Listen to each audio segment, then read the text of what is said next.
In this video, we'll learn how we can actually contribute to the development of the Slurp'it plugin. So this is the repository that we've already cloned, and we just want to change something in the UI and see its reflection, its immediate effect on the platform. So what I want to do here is go to Source, Slurp'it Nautobot, Templates, and I'm going to go to Settings. This is just an HTML document.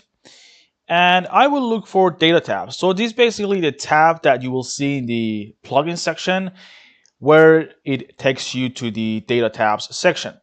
And I want to just change that to something else, maybe having fun. And I will save it. So if you want to actually contribute and do development for this plugin, change the content for this plugin, change the code for this plugin, you need to spin up the other Docker Compose file that we have, which is Docker Compose dev.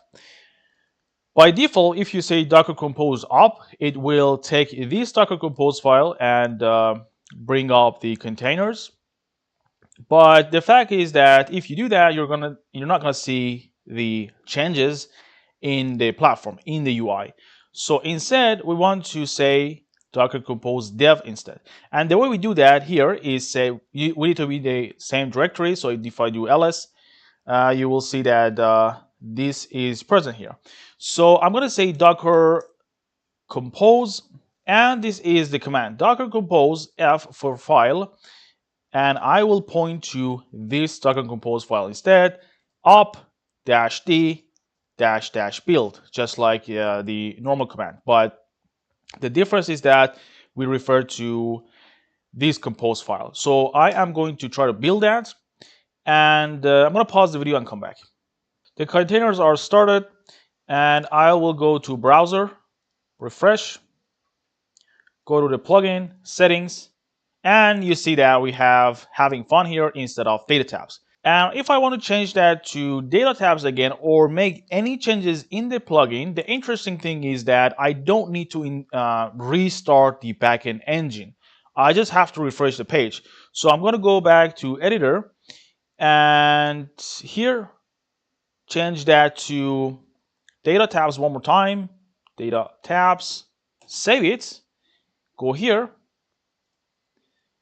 refresh the page, and the changes have taken place. And this is how you can make changes to the plugin and contribute. And on top of that, you can reach out to us. Feel free to do so. From the main website, you can find us from the contact form, or you can submit a ticket, or we are on Slack as well. If you click on this link, it will take you to the NetDev community Slack channel, and you can find us from there. So that concludes the series of videos. I will see you in the next ones.